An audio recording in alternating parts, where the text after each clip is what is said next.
The Old School is brought to you by Ahart Solutions, which provides school surveys and applied research. More information at ahartsolutions.com.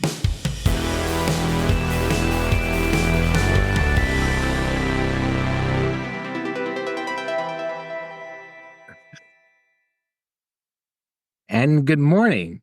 Actually, it's afternoon, isn't it? Um, yeah, it's really late. Usually, we would already be taking our mid-afternoon naps by this point. But nevertheless, good afternoon. Welcome to The Old School, a podcast about a whole host of things, education and otherwise. But with me, right next to me, for only the second time I think we've done this, Maybe. is my good friend, Dr. Stephen Bourgeois. Good afternoon, Dr. Bourgeois. Hey, Miller, it's good to see you. I'm trying to look at you at the screen because I'm used to that, which is really strange because you are right here. I'm right here. A person bigger than life and all of that. Why are we doing this today? Was that a fat joke? No, Bigger than life? No, I thought about that, but no, I can have this.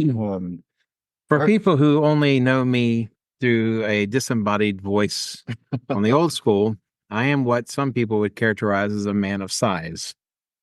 I'm not grotesque, but I mean, I'm hefty. He's just like all men, but more so. More so. So,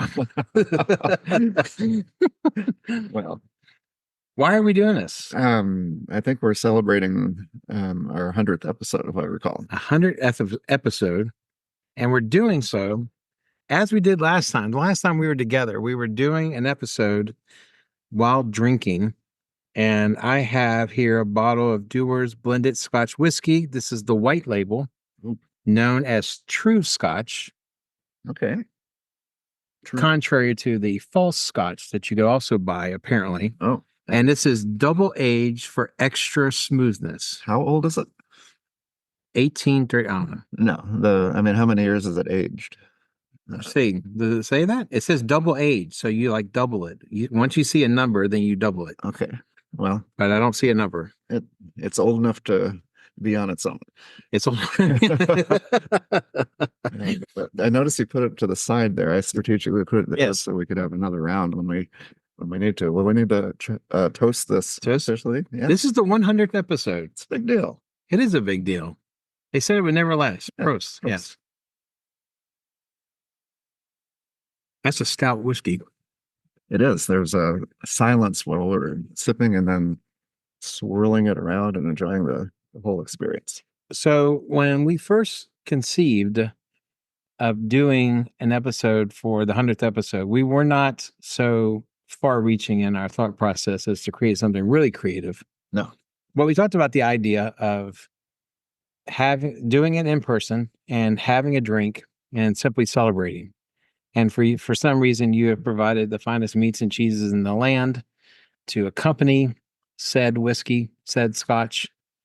You need to keep talking while I'm chewing. So it's the finest meats and cheeses that are available in the special selection section at Kroger. Aldi. Aldi, sorry. No, I apologize. That's okay. That's okay. My mistake. But anyway, so we talked about, have we ever done anything under the influence? Now, we're not under the influence. We've just taken 2 sips of this Scotch, for God's sake. So all you Puritans out there, settle down. But it's straight. We don't put it on the rocks. This is way too good for that. It is neat, and it is dry, and it is exactly the way you would want it. Yeah.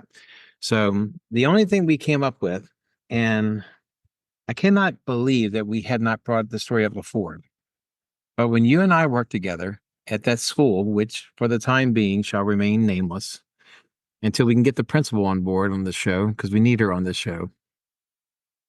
We would love to have her. But she'll never do it. But maybe she will. Maybe she will. But anyway, I was dealing with a bout of kidney stones. Now, they call gout the scourge of royalty. It would seem like kidney stones requires an expression of a much more severe nature, but I couldn't come up with one off the top of my head. So whatever it is, I had it. And so I was at home enjoying a cocktail of water and hydrocodone. And our boss wanted me to come in because she wanted me to do a inauguration special, because this was 2009. This is when President Obama was inaugurated as president of the United States. We weren't going to talk about politics ceremony. And we're not talking about politics. Okay. We're talking about political pomp and circumstance. Okay. And So this was a relatively small school. It was our first year. So we probably had about, at that time of the year, maybe 50 or 60 students, about 7 faculty. mhm. So we could all get in one room and take part in a regular old conversation or have someone like Herr Miller hold court. Hold court, talking about the history of inaugurations and roping in President Obama as he was the next president to be inaugurated. And initially, I was hesitant because I was high at the time on hydrocodone. How did you drive over there? I don't know. Did you drive me? I must have. Okay. Yeah, I think I had to get you, accompany you inside the room and sit you on a chair. So apparently you were sitting next to our principal. And when I started talking, what did she tell you? Something like, I can't believe it, he's high. Well, she said, I thought you said she couldn't believe that she had me go up there because I was clearly So whose idea was it for you to go up? It was hers. Yeah, and I Certainly just, wasn't mine. I'd rather be at home. well, I could tell from the beginning, but I just wanted to watch. And so I once gave a presentation to the entire school and faculty, admittedly not a large crowd, on inaugurations while high on hydrocodone and clearly not thinking straight. But I pulled it off, didn't I? I thought it was the best presentation I'd ever heard. No one would have noticed. That's because you were waiting for the train to wreck and go off the rails. If it were recorded, we'd probably see that you got off topic a lot and started talking about your dreams and things that happened during the war. Who knows? You know? And then the clothes. The clothes. No, you wouldn't bring that up. So, No, what triggered that story? I can't even remember. I'm not talking about the idea of doing any kind of verbal presentation while imbibing. Oh, imbibing. That's what set you on. Yes. Okay. Yeah, I didn't remember the connection to We mentioned that had we ever done anything while inebriated? Okay, so now it fits. We've done a lot of things. I mean, we've had, I don't know, haven't we had drinks in here? I guess you don't know what I do while you're over there. There's no telling what you're doing. Sometimes the camera goes off. I mean, I just hear this voice, so. No, I'll have Zoom meetings anytime it's after 4:00 p.m. I'll sometimes have a beer. If it's a friend, not a. As you're doing the Zoom meeting? Yeah. I mean, I have standing meetings with, about 3 or 4 people, where it's just kind of brainstorming. Okay. And that's fine. But I certainly wouldn't be selling surveys from Mayhart Solutions to potential clients with a beer in hand. That it wouldn't be becoming. I said, it's just because I feel so comfortable with you guys. I really think we could do a lot of good things together. And you're just drooling and. You were about to do Joe Namath. I could tell by that. You don't need I don't care about the Jets.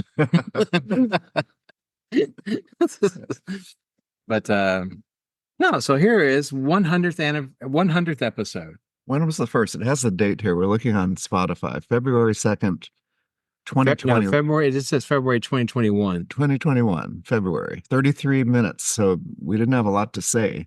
It was an introductory. Okay. Well, podcast. So that's definitely practically 3 years ago, right? It seems like 3 years is a long time to get through 100 episodes. But we got stuff going on.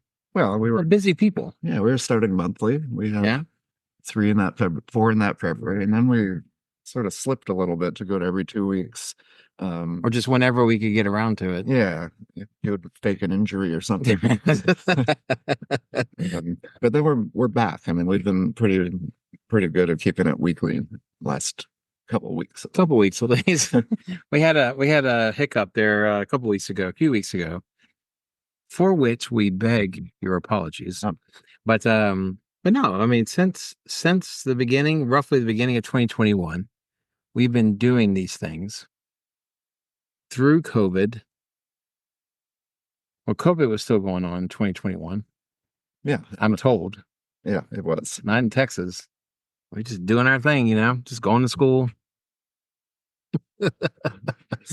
having World Series games at Texas at the ballpark in Arlington. Didn't they have like fake fans? No, I was there. I Oh, was one of the okay. fans. That was Game one that of was the a regular season or something. They had like fake fans. Yeah, they had fake fans, but then they wanted the playoffs in a place that was letting people come to stadiums. Oh, so it was It was Texas. okay. So, And you went. and I went. I That went to was it the new stadium? Yeah, it was the new stadium. I went to the NL DS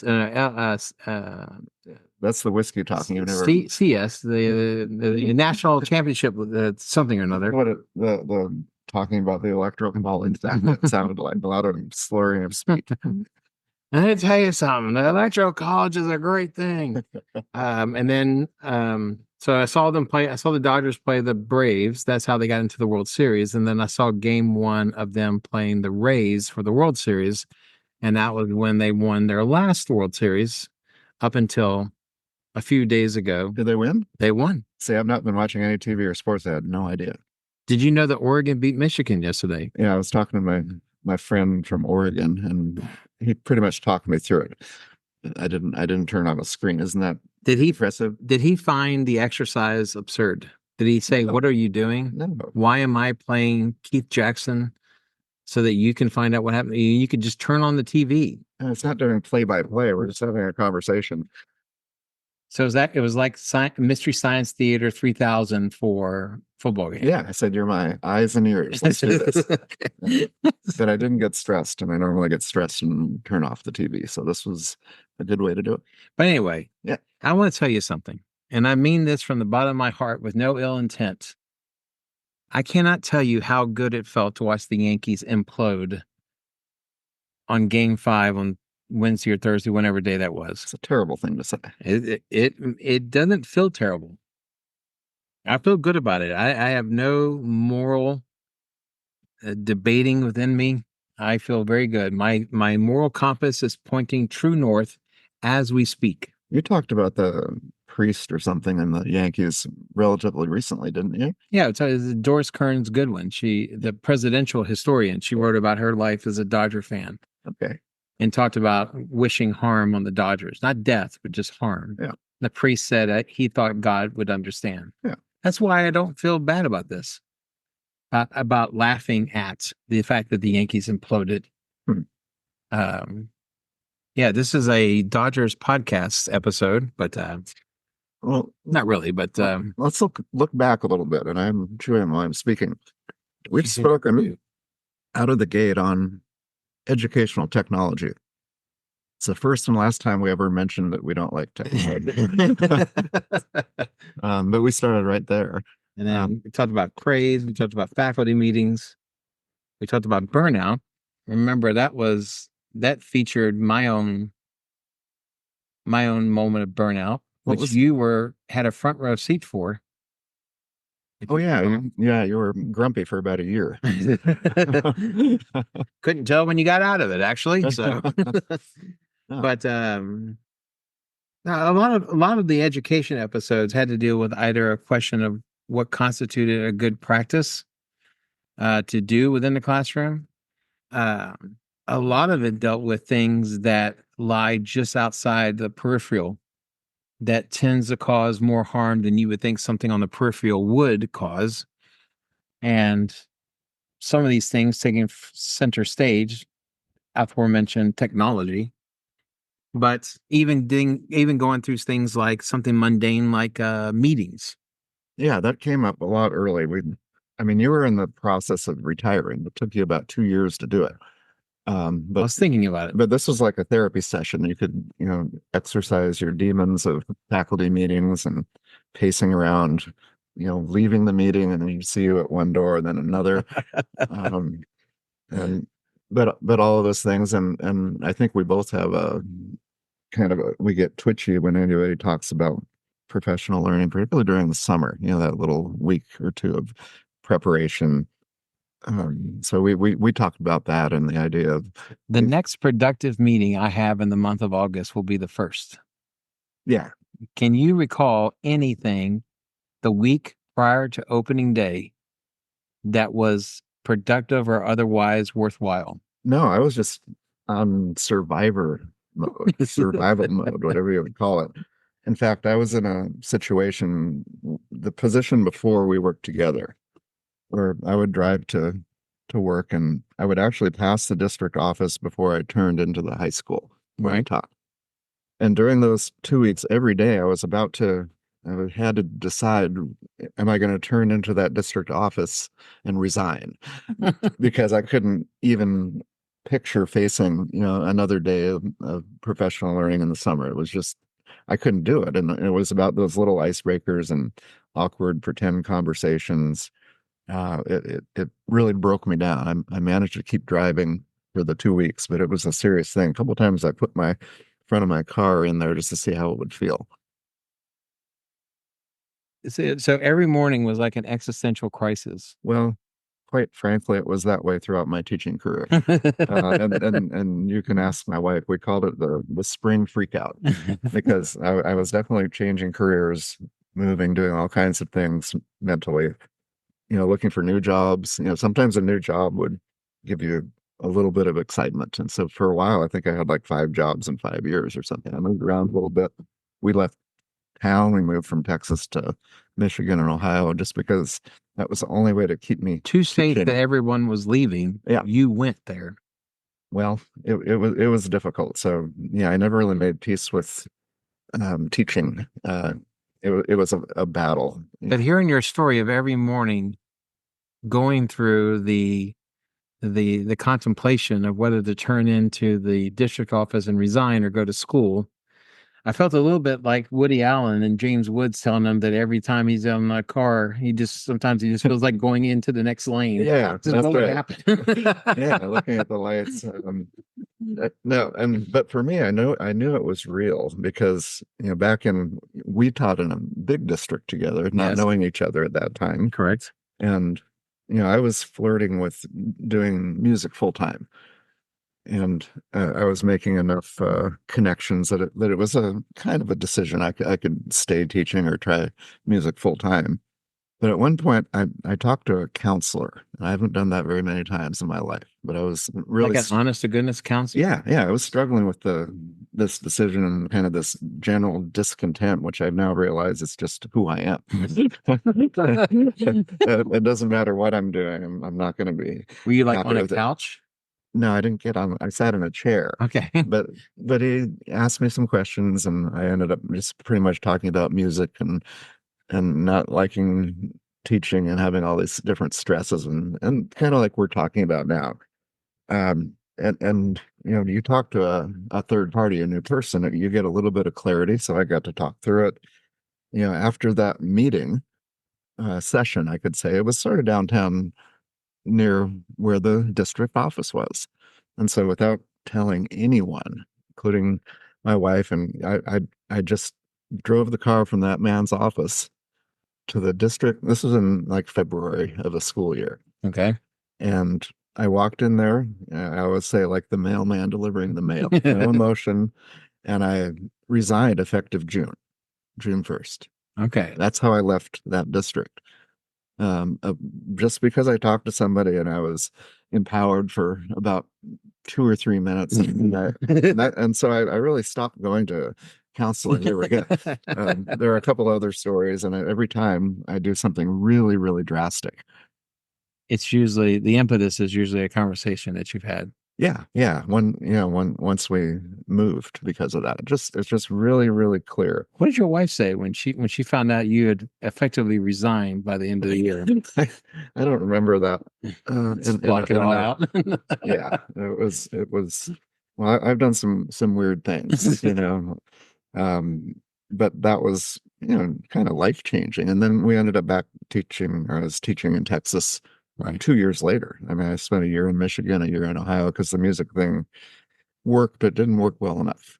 And so that's the story. But I guess being in, just to, I guess, share, that teaching was always a struggle, just because I always thought I'd eventually be doing something else. Well, it's a tale as old as time. Well, did you struggle? The musician who did not, Yeah. who, even though while gifted with amazing talents, still could not find the audience to push it to the next level. My audience let me down. Yeah. But I have some weaknesses, and one is marketing myself. I have trouble with that. Which, It's not like I needed to be, play better jazz. yeah. It was I couldn't promote myself, and it's not great for a business owner either. But I feel like I'm promoting services now and not Yeah. myself. Huh. Well, But what about you? I mean, did you struggle? I mean, you seem to be a happy warrior for a lot of your career. I was for the most part because so when I was a kid, my father was a Jew who converted to Christianity, brought the rest of the gang with him, and he ended up being a minister. And he became well known in his circle, and so he ended up getting to meet, and we had people over the house that were of some renown, at least in those circles. And one time we had a missionary that came to our house. His name was Terry Veazey. And he said, and I must have been about 8 or 9 or 10 or something like that, but he said that he felt that I was destined to become a minister. Mhm. Now, like like many others who fancied themselves as prognosticators of the future, Mhm. sometimes it doesn't always land exactly the way you want it to. But to a degree, you could say that I was a preacher of sorts. I was a preacher of history and of the humanities and things of that nature. Mhm. And I did kind of follow along to some degree what my dad ended up doing. And so, as far as like being a teacher, I was never confused about that. But it was the question of when we talked about before the way that people use language, especially the way they use language when talking to teachers, like administrators or other people. They talk about it being a calling. They talk about it in these kind of quasi-religious terms, Right. and then you're left wondering if at any point you don't feel like a teacher anymore, what then are you? And I remember the words of my godfather, who was a longshoreman, who said, and I asked him when I was going through this, I said, "Do you like your job?" And he said, "What does that have to do with anything?" He thought it was the dumbest question he had ever heard. He said, "You don't do this job because you like it. You do this job because you're putting food on the table for your family, and it pays for you to be able to have a good life outside of your job." And it was a process that helped me kind of get through the burnout. Wow. And so, some people may say that that's a bad.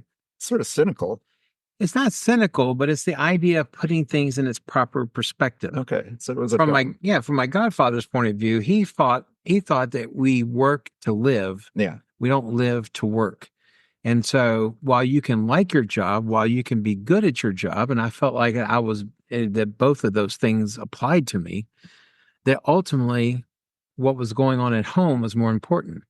What was going on during the summers was more important. What was going on the weekends was more important because there you're living a life.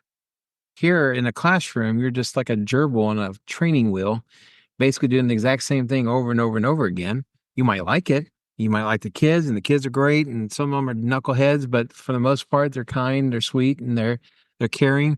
And then, but that's not who you long to spend your time with. This is a little troubling. The romance of teaching. I'm reminded of a great movie called The Revenge of Frankenstein. Okay. And at one point, Frankenstein, I think it was the person who came, the grandson or something like that, but he needed an assistant, some person who had just studied medicine. And so when they were kind of doing an interview, Dr. Frankenstein said, I'm a real hard man to work for. And the scientist said, all men are hard to work for. And it kind of reminds me of that all jobs are jobs, and it's hard, but that's the whole point. Yeah, I think it's a healthy way, and this goes for any profession, whether you love your job or you don't love your job. By putting it in its proper perspective, the job doesn't hurt as much. When we're dealing with kids, in some cases, I know there's cases that students you had, we had some hard luck cases. We had some bad situations. We talked about. I don't remember what you said. I've had I think 3 students die in my while they were in my not in my class physically, but Yeah. while they were a student in my class. There are bad things about being a teacher Yeah. that makes it tough to kind of to kind of categorize stuff in your head, compartmentalize stuff in your head. And so while, for me, this is how I got through it was by simply disengaging a little bit emotionally. Now I was still there and I was still with my kids and I still helped my kids and I spent a lot of time with them. But it was also with the understanding that if I had my druthers, there's other people I would rather be with. And I had to keep in mind that while work is important, perhaps one of the more nobler things you can do, there are other things as well. I contain multitudes. You do. Multitudes. I think I always had something else teaching and there was always an and mainly it was playing on Friday and Saturday nights in bars and restaurants and hotels. And so I did, and also chasing fame and fortune in that area. So that became, something that sustained me. There were times here and there where the teaching was really working and I was locked in, but not I couldn't have done it without the other, and at some point I started doing dissertation consulting and other things, but it was mainly coaching as a tennis coach. I couldn't wait to get on the court. Mm, I was making lineups during I was making lesson plans. one of those coaches, huh? Yeah. But I thought I was a good German teacher. I enjoyed the challenge of doing the impossible, which is teaching Texans how to speak German. So I think I connected with students. That's probably what I did. That was my gift, is Mhm. to actually enjoy the conversations and be in a room with high school kids. And that, and my purpose is to help them define who they are. And they're trying on little roles, and eventually they become a person. And so I think I served that purpose and kind of let them exaggerate their eccentricities. Right. And yeah, so I definitely enjoyed the students, but then didn't take much to, kind of set me off, because there were always a few kids in each class or each German exchange trip or Mhm. whatever that essentially just shut it down, and so I never, I don't think I handled this balance between being a heavy authority and being comfortable around students. And that's really hard to do. It is hard to do. No one does a job for 30 years and not like it. Right. Although I've seen some pretty bitter old fools were in teacher workrooms and faculty rooms and what have you. But I did it for 30 years Hmm. and and I liked the idea I could walk into a room full of teenagers Yeah. and then be able to a certain degree hold court. You just take over, you walk in. Yeah. And so, and I was very fortunate, more so than many other people for various reasons, but I was very fortunate that I had students send me notes, write me notes over the years. And many of them say many of the same things. They liked my professionalism. They liked my energy, the fact that they felt like I cared about them, which I do. And so, and so when I say that teaching to me became just a job, it does not mean um, that I didn't like it or I took a rather dispassionate view towards it. I loved the job, and if there were certain things that were different about the school system, Yeah. maybe I'd still be doing it because I still like the idea of teaching. I tutor now, but you just learn that there's other things in life that you have to balance, and as long as that's good, then it's good. So, I I feel like if there's a piano in a restaurant, not a lot of people. do you feel like going up to the piano? Well, no. But the thing is, if it's my job, a lot of people would feel like, how can I do that? May I pour? Yeah, We're pouring for each other or yes. stepping around. It's sort of, This is our third. we stopped counting a while back. I remember. It's too bad we don't have some atmospheric piano music that we didn't have to pay royalties for. Oh, I can go downstairs and pick up something. Do something. No, we can put a backtrack on the whole thing if we want. Yeah, kind of like a Billy Joel piano man kind of vibe with folks in the I background can put my whole. talking quietly. I can do my stuff, Carmela. We own that, but just really quietly. behind. Yeah. We'll see how that works. That'd be really cool. I But don't think we have the chops to do it, but all right, what we'll were we see. just talking about? I had the piano. Yeah. So when I am assigned to perform at a restaurant or a bar and it's a full house, you walk in there, open up the lid. I didn't necessarily use a lot of music because I knew everything that I needed to play, and you just start playing. And they look at you, and you know they're judging. Who is this? What's happening? The fact that I'm wearing a tuxedo kind of That gives should it have a been their little, first yeah, move. that So I'm not just some dude coming up there and playing Moonlight Sonata or Stairway to Heaven, where they would get taken out by security.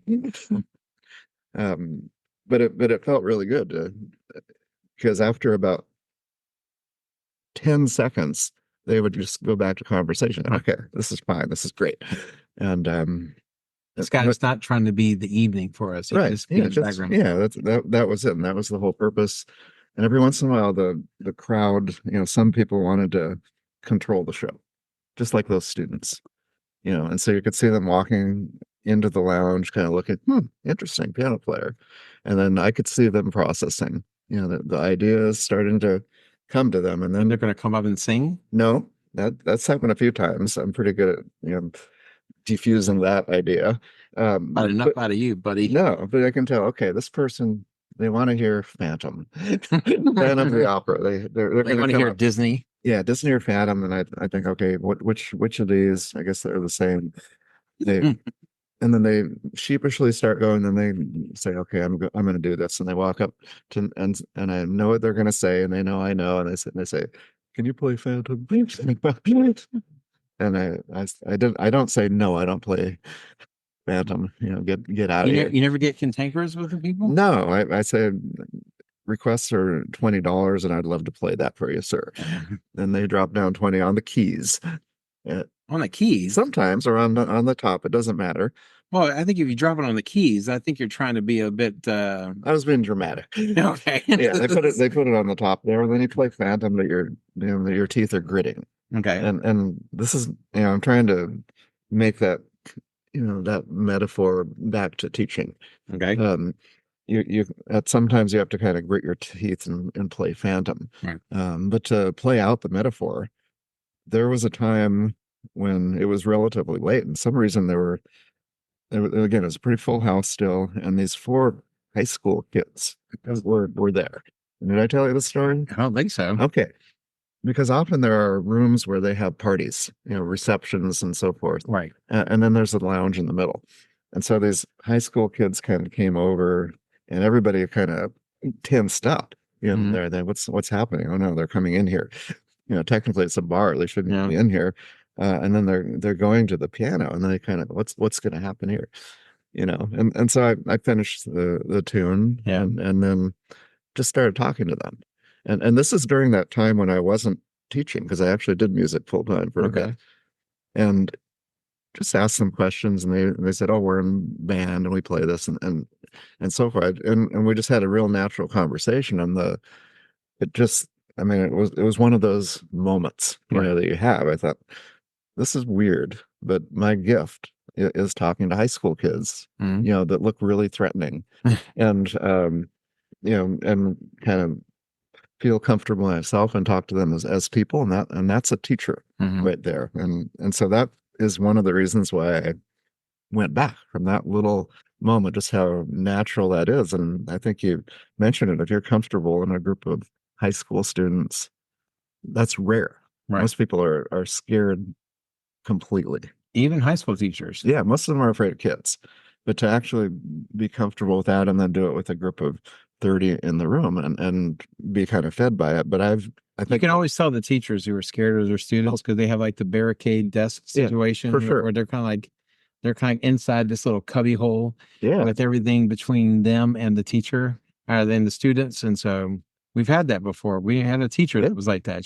Barricade. Yes. Well, a lot of German students, particularly the guys, but even the girls, they were a little bit different. And so they're a little bit threatening looking, wearing a lot of black. We would stand out of the doors, and the Spanish teacher would try to predict the German students. It was too easy, and then they'd come into my door.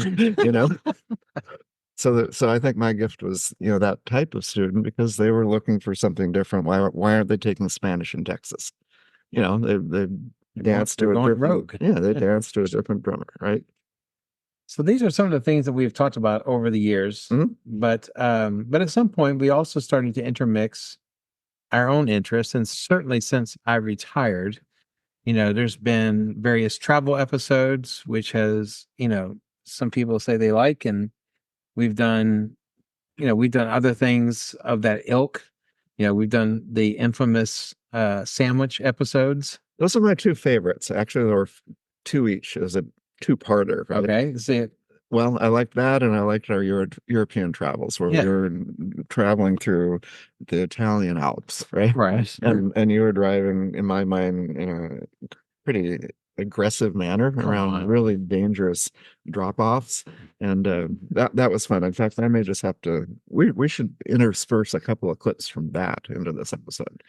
Perhaps. Well, I think that was our high point, literally, figuratively.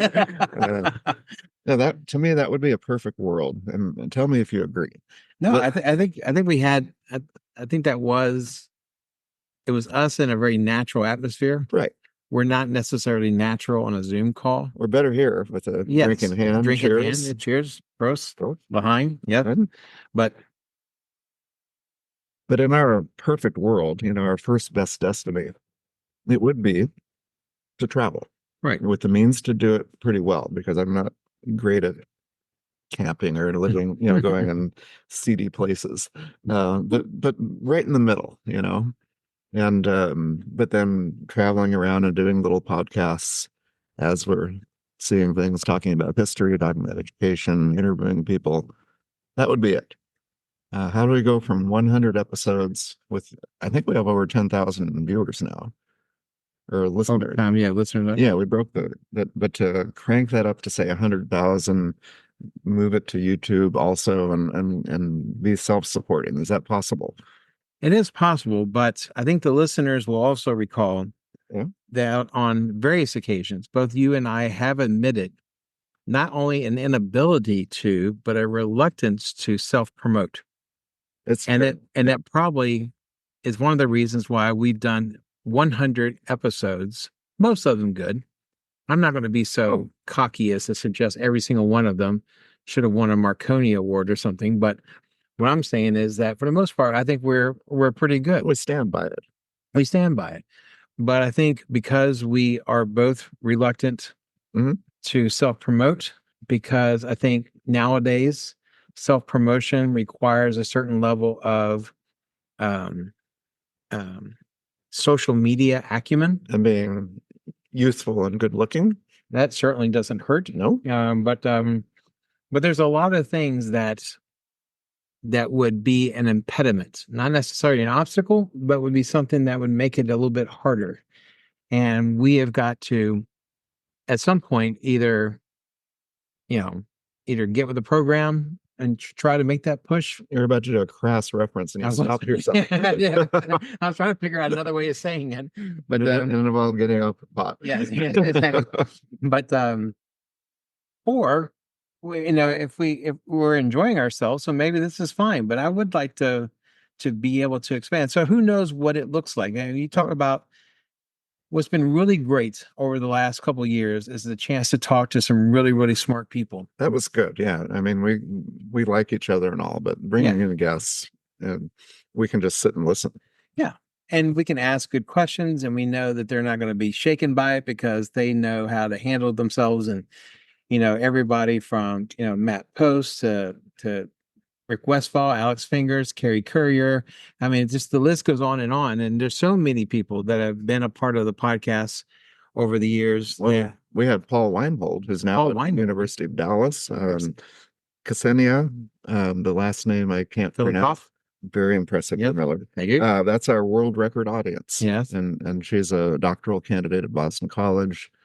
We need to have her every episode because she just broke all records, like doubled what we do by ourselves. We need some version of the fifth Beatle. Somebody to tee us up, Yes. who maybe has some social media ability and understands how difficult we are to work with. We are difficult. Yeah, yeah. All men are difficult. You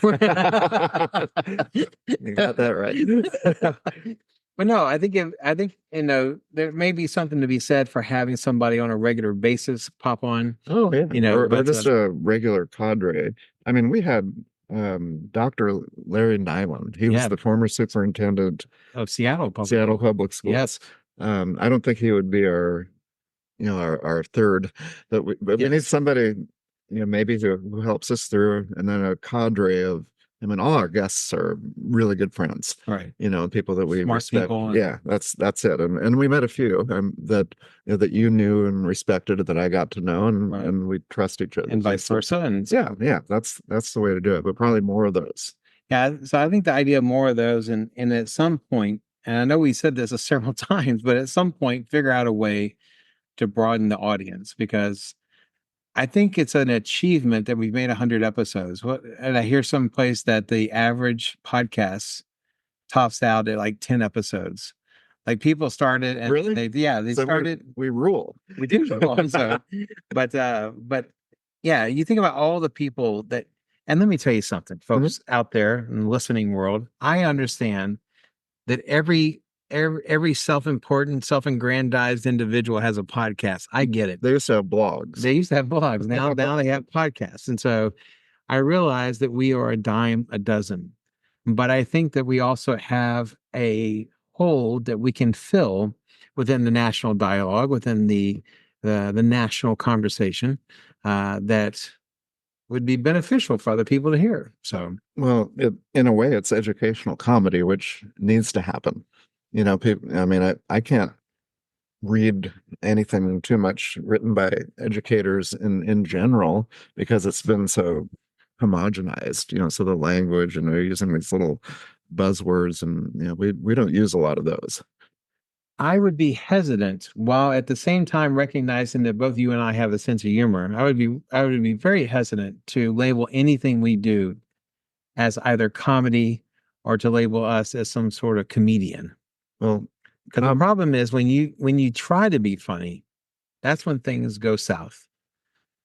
I was about to say comedy isn't pretty here, Miller. It's not, it's not pretty. No, but still, we're processing mentally, and sometimes we make jokes. I Yeah. mean, it just happens. But the ones that are more natural, like you had the best one ever. What was? Oh, it was a couple weeks ago. You were really funny, and Okay. it was borderline inappropriate. It had to do with blowing up cell phones. And Okay. that was pretty good. But yeah, you couldn't have written that joke. It wouldn't have worked. But I think we're quick. I think it is kind of interesting to think about what this might look like if we took the show on the road. Well, actually, be up on stage holding court, sitting with the microphones. It probably wouldn't. We can do that. We could. We can be like the new Rat Pack. This is stupid. No. You could be Frank. I could be Dino. Okay. Okay, I thought you were talking about the, Ali Sheedy and that type. No, of... not that. That's the Brat Pack. I'm talking about the Rat Pack. Okay, Sammy Davis Jr., Dean Martin. Okay, the guy that no one remembers. Yeah, Joey Bishop. Yeah, not Joey. He's really good. No, Joey Bishop was good. But who's the other guy that wasn't really a big star, but he was always kind of with them? I don't know. I think you're making this up. No. This is the other problem. Yeah. I don't talk to people very much anymore now that I'm retired. So I'm not as quick as I used to be. Well, we can't look it up anymore because we no longer have do you have your browser on your phone? I don't have any internet browser on my phone. Okay. We're even. So we've managed to do that. And I've not watched any television unless it's like evening dinner TV with my family, but on my own. No sports. No news, nothing. I see no point in that. I'm doing that. I do find it beneficial. I think for no other reason, but to be forced to try to remember information rather than always having some sort of device on hand where you can instantly recall That's stuff. the biggest thing. Yeah. Yes. I mean, if you're downstairs reading, and I have to go all the way up here and turn on my computer to Yes. get to find out, some little thing that would help me understand what a word meant or something. Right. So yeah, there's a lot to be said for that. I learned a new word the other day. No fooling? No fooling. Trullo. Trullo? Right. That's a The, do you know the word? no. I Okay. was about to conjecture. What is that? No, it's like a mountain hut. How do you spell it? Trullo. Is it Italian? No, I don't think so. So I asked my friend, I was talking to a friend of mine in German. And I asked her, I said, where did that word come from? Is that a German word? And she goes, she thought it was an everything. It's just a generic word for these kind of huts. They're usually found, What? huts or stands that are usually found like on, you know, those winery, walking tours Oh, where you where can you kind of can, walk and stop and yeah. eat and drink or what have you. Okay. And that's what those things are. We need more of those around here. Down straight. We Yeah, they serve, you can get a little wine, you get a little bread. Is that what they serve at Trullo's? I have had bread, I've had soup, I've had, you know, what a German version of cheese and crackers, but you know, Yeah. that was my new word I learned the other day, Okay. and I was very happy about that. I get excited when I learn new words. You like to read your name in the newspaper too. I do. Um, but speaking of all of that and what we're getting out of doing this, strangely, I mean, we talk all the time, and we've had I don't know how much time we spent together in the last 10 or 12 years. Mm, But occasionally, like even today, we tell stories that we'd never told each other before, right? and that alone, because it may have never come up, but I can name probably two or three or four that are brand new that we just talked about today. Yeah. So that's something. I think in the end that this is about our personal edification, but with the hopes that we might be able to maybe create questions in other people's minds. And if we can figure out a way to expand on that audience, you know, maybe the next 100 episodes could be all the difference. I think so. I think the world needs us on that wall. They need us on that one. That's true. I mean, because what did we say in our description? That would be really enlightening if you would read this here, Miller. What is? Can you have your reading glasses? What's the old school about here, Miller? It's under Spotify, which if you don't have Spotify, I don't know if it shows this, It but probably does. yes, it says Dr. Stephen Bourgeois, that's you, Yes, it is. and Mr. Ross Miller, that's me, lead an informal discussion between a current and former teacher. We need to Yeah, we're both amend one. that. You're Oh gonna wow, have both yeah, former teachers yeah. on topics that challenge quote unquote best practices in contemporary education in keeping with Neil Postman with the superfluous date behind it. We support It's a the citation here, Miller. You want a site where you found the quote? 1979. This quote came from 1979, along with Devo and other things. Oh my gosh. We we support the conserving function of education. Quote, its aim at all times is to make visible the prevailing biases of a culture and then, by employing whatever philosophies of education are available, to oppose them.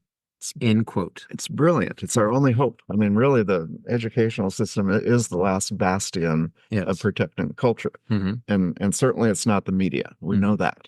They No, failed miserably. They've taken, the media has hoarded themselves out a long time ago. yeah, they've taken public discourse to a new low Yes. every day. They're racing to the bottom. Absolutely, and education is kind of following, Mm-hmm. and so that's why we're on that wall. Trying to push back a little bit. Listen, whether you're a Republican or a Democrat, whether you're a communist, a libertarian, a Green Party person, it doesn't matter. All of our leaders have helped denigrate our institutions to a degree, and education is one of them. And it's something that, if it's not corrected, I'm not saying it's the end of the world. Well, it kind of is. It's just, Uh, it's going to be like when Rome fell, and then it was up to other societies to rescue Aristotle and Plato yeah, and Archimedes and others, and one preserve them, but then expand upon them for future generations back in Europe. And so we do not want to be in that position of having died out and leave our legacy for others to interpret. so well said, Herr Miller. Thank you. It makes me want to root for us now. That was well done. Thank you. Appreciate it. Yeah, So, we need to drink to that. yeah, Mazel tov. Mazel tov. All right, there you Yeah. go. All right. So 100 episodes in the can Yep. and 2 shots per, if I could say that Excuse me? right. What are you getting at here, Miller?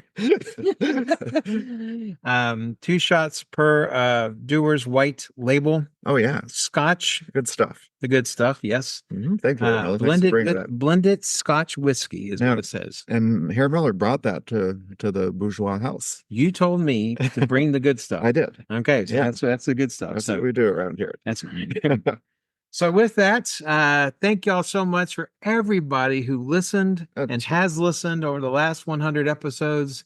Even if you haven't listened to all of them, but you told us personally that you listened to all of them, for sure. we appreciate every single one of you. We hope that we can continue to amuse, to inform, to perplex, or to befuddle, whatever it is, but hopefully present and give you something that you find worth listening to on a weekly basis. It is amazing. 100 episodes, around 45 minutes each, something like that. Yeah. And some people out there have listened to all of them. I mean, that's really meaningful. That's kind of humbling if you think about it.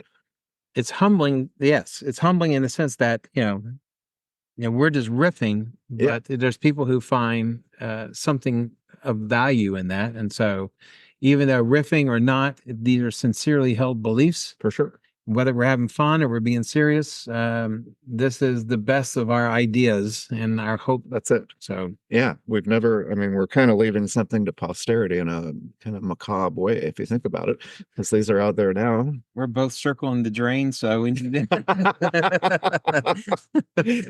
so with that, a fond farewell to each and every one of you. Please feel free to leave a comment or on any of the episodes. It's available on all formats that hosts our podcasts. And until next week, we shall say adieu, Herr Dr. Bourgeois. Wiedersehen, Herr Miller.